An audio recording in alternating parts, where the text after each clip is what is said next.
Hi friends, എല്ലാവർക്കും വേറിട്ട രുചിയിലേക്ക് വീണ്ടും സ്വാഗതം. ഇന്നിവിടെ തയ്യാറാക്കാൻ പോകുന്നത് വളരെ സോഫ്റ്റ് ആയിട്ടുള്ള കുബൂസാണ്. എളുപ്പത്തിൽ ഇത് തയ്യാറാക്കിയെടുക്കാം. ഇതെങ്ങനെയാണെന്ന് നോക്കാം. ആദ്യം ഈസ്റ്റ് തയ്യാറാക്കാം. 250 ml മെഷറിംഗ് കപ്പിൽ 3/4 കപ്പ് ഇളം ചൂടുപാലാണ് എടുത്തിട്ടുള്ളത്. 1/2 ടീസ്പൂൺ ഇൻസ്റ്റൻറ്റ് ഈസ്റ്റ് ഇട്ട് കൊടുക്കുന്നുണ്ട്. വലിയ മണികളോട് കൂടിയ ഈസ്റ്റ് ആണെങ്കിൽ 3/4 തൊട്ട് 1 ടീസ്പൂൺ വരെ ഇട്ട് കൊടുക്കാം. ഒരുപാട് ഈസ്റ്റ് ഇടാത്തതാണ് നല്ലത്. ഈസ്റ്റ് കൂടിപ്പോയാൽ ഈസ്റ്റിൻ്റെ ഒരു ചുവ കുബൂസിനുണ്ടാവും. 1 ടേബിൾ സ്പൂൺ പഞ്ചസാര കൂടി ഇട്ടതിന് ശേഷം നന്നായി മിക്സ് ചെയ്ത് കൊടുക്കാം. ഇതൊരു 10 മിനിറ്റ് റെസ്റ്റ് ചെയ്യാൻ വയ്ക്കാം. അപ്പോഴേക്ക് ഈസ്റ്റ് നന്നായി പൊങ്ങി വരും.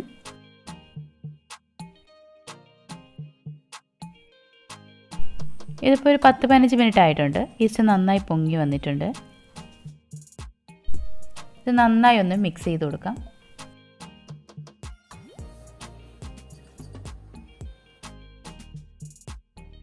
ഒരു ബൗളിലേക്ക് 250 ml മെഷറിംഗ് കപ്പിൽ 2 കപ്പ് മൈദമാവാണ് എടുക്കുന്നത്. 1/2 ടീസ്പൂൺ ഉപ്പിട്ട് കൊടുക്കാം. 1 ടീസ്പൂൺ പഞ്ചസാര കൂടി ഇടാം. 2 ടേബിൾ സ്പൂൺ സൺഫ്ലവർ ഓയിലാണ് ഒഴിച്ചു കൊടുക്കുന്നത്. നിങ്ങൾക്ക് വേണമെങ്കിൽ ബട്ടർ ഉപയോഗിക്കാം. 1 ടേബിൾ സ്പൂൺ പാൽപ്പൊടി കൂടി ഇടാം. പാൽപ്പൊടി ഇടുമ്പോൾ നല്ല ടേസ്റ്റാണ് കുബൂസിന്. ഇത് ഓപ്ഷനിലാണ്. 10 രൂപയുടെ സാങ്ഷൻ വാങ്ങാൻ കിട്ടും. ഈ ചെറിയൊരു ആവശ്യത്തിനൊക്കെ അത് മതി. ഒരു ഫോർക്ക് കൊണ്ട് നന്നായി ഒന്ന് മിക്സ് ചെയ്ത് കൊടുക്കാം. ഇതിലേക്ക് നേരത്തെ തയ്യാറാക്കി വെച്ച ഈസ്റ്റിൻ്റെ മിക്സ് കൂടി ഒഴിച്ച് കുഴച്ചെടുക്കാം. ഒരുമിച്ച് ഒഴിച്ച് കൊടുക്കണമെന്നില്ല, കുറേശ്ശെ ഒഴിച്ച് മിക്സ് ചെയ്തെടുത്താൽ മതി. ആദ്യം ഒരു ഫോർക്ക് കൊണ്ട് മിക്സ് ചെയ്തതിന് ശേഷം കൈ കൊണ്ട് കുഴച്ചെടുത്താൽ മതി.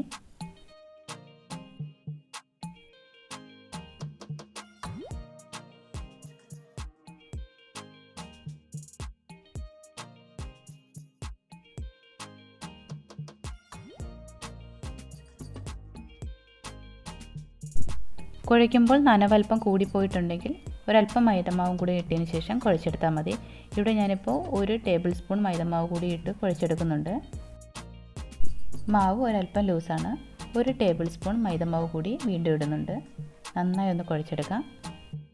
മാവ് കുഴയ്ക്കുമ്പോൾ കട്ടിയായി പോയിട്ടുണ്ടെങ്കിൽ റൂം ടെമ്പറേച്ചറിലുള്ള വെള്ളമോ പാലോ ആവശ്യാനുസരണം ഒഴിച്ച് കുഴച്ചെടുത്താൽ മതി. ഇപ്പോൾ നന്നായി മാവ് കുഴച്ചെടുത്തിട്ടുണ്ട്. നല്ല സോഫ്റ്റാണ്. ചപ്പാത്തി കുഴച്ചെടുക്കുന്നതിനേക്കാൾ ഒരല്പം ലൂസിൽ കുഴച്ചെടുത്താൽ മതി. ഇതിന് മുകളിലേക്ക് ഒരല്പം സൺഫ്ലവർ ഓയിൽ തടവി കൊടുക്കാം. എല്ലാ ഭാഗത്തും നന്നായി ഒന്ന് തടവിയതിന് ശേഷം 2 മണിക്കൂർ റെസ്റ്റ് ചെയ്യാൻ വയ്ക്കാം. തണുത്ത സ്ഥലങ്ങളാണെങ്കിൽ ഒരു 4-5 മണിക്കൂർ എടുത്തേക്ക് നന്നായി പൊങ്ങി വരാൻ. ഒരു പാത്രത്തിൻ്റെ മൂടി കൊണ്ടോ അല്ലെങ്കിൽ ഒരു നനഞ്ഞ തുണി കൊണ്ടോ മൂടി വെച്ചാൽ മതി. ഇത് 2 മണിക്കൂർ കഴിഞ്ഞിട്ടുണ്ട്. ഇപ്പം മാവ് നന്നായി പൊങ്ങി വന്നിട്ടുണ്ട്.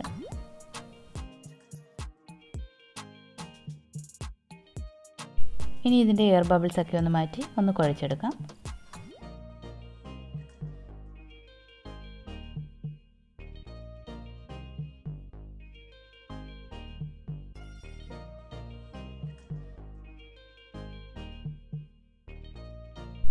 നീളത്തിൽ മാവ് കുഴച്ചെടുത്തിട്ടുണ്ട്. ഇനി ഇതൊന്ന് മുറിച്ചെടുക്കാം.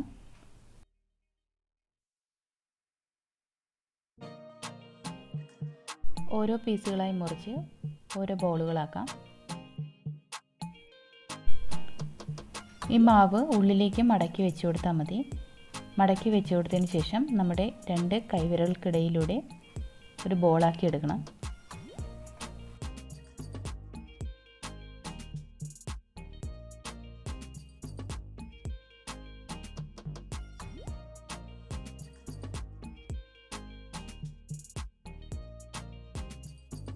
മുഴുവൻ മാവും ഞാൻ ബോൾസുകളാക്കി മാറ്റിയിട്ടുണ്ട്. ഇനി ഇതൊന്ന് പരത്തിയെടുക്കാം.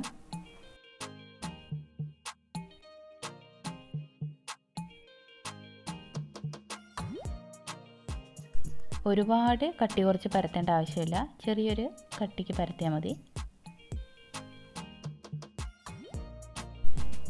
ഇനി ഇതൊന്ന് മാറ്റി വയ്ക്കാം. എല്ലാ ബോൾസും ഇതുപോലെ പരത്തിയെടുക്കാം.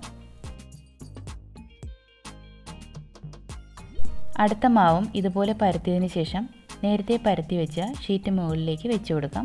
ഒരല്പം മൈദമാവ് തൂകിയതിന് ശേഷം വേണം വെച്ച് കൊടുക്കാൻ. ഇതുപോലെ എല്ലാ ബോൾസും ഞാൻ പരത്തിയെടുത്തിട്ടുണ്ട്. ഇതിന് മുകളിലേക്ക് ഒരു നനഞ്ഞ തുണി ഇട്ട് കൊടുക്കാം. 10 മിനിറ്റ് റെസ്റ്റ് ചെയ്യാൻ വയ്ക്കാം. അതിനുശേഷം ഇത് നമുക്ക് ചുട്ടെടുക്കാം. ഇപ്പോൾ ഒരു 10 മിനിറ്റ് കഴിഞ്ഞിട്ടുണ്ട്. ഇപ്പോൾ ഷീറ്റ്സൊക്കെ ഒന്നുകൂടി വീർത്ത് വന്നിട്ടുണ്ട്. ഇനി ഇത് ചുട്ടെടുക്കാം.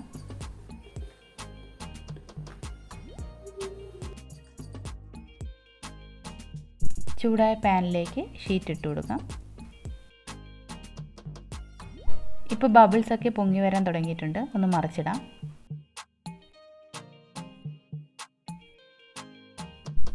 ലോ ടു മീഡിയം ഫ്ലെയിമിലിട്ട് കുബൂസ് ചുട്ടെടുത്താൽ മതി.